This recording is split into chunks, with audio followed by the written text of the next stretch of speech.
So there was a time in history when the construction of a new building was celebrated, a new school, a public institution, an art gallery, a museum, and in many of these places became part of a collective identity because they denoted the idea of progress to all kinds of people.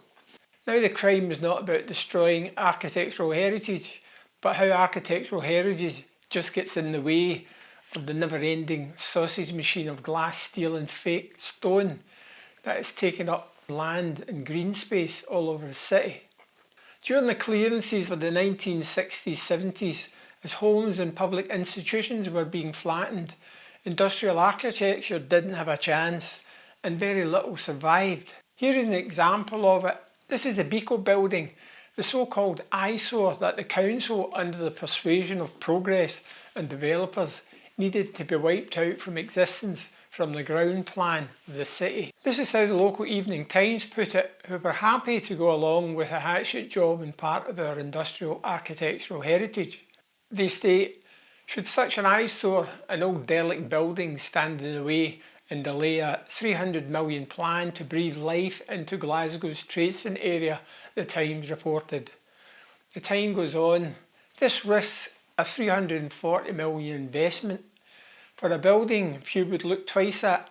The building in question was built in 1878. The Beco building is one of the few that still exists to remind us why tradesmen come into existence.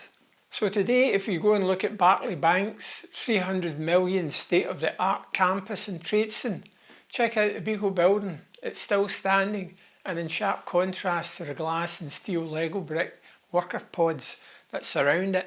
No doubt the Beco will soon become part of Barclay's signature environmental heritage.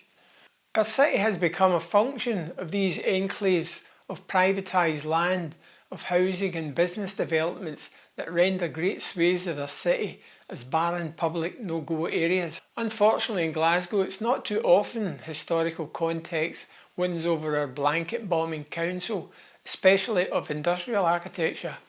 The Beco is an exception, and of course so should have been the many of the tenements where people lived that surrounded it been saved. It's always been about blanket bombing areas in the city when even the slightest opportunity showed itself. Look around the East End. We are famous for creating giant car parks with motorways running through our town. Architecture is an important part of our visual history. Wipe out the architecture and the history goes with it, and so too our reference markers of events, people and places. Without their reference, we become further alienated from our environment, our place in city affairs, and eventually oblivious to the continued hollowing out of our heritage. This is why we should teach architecture in schools.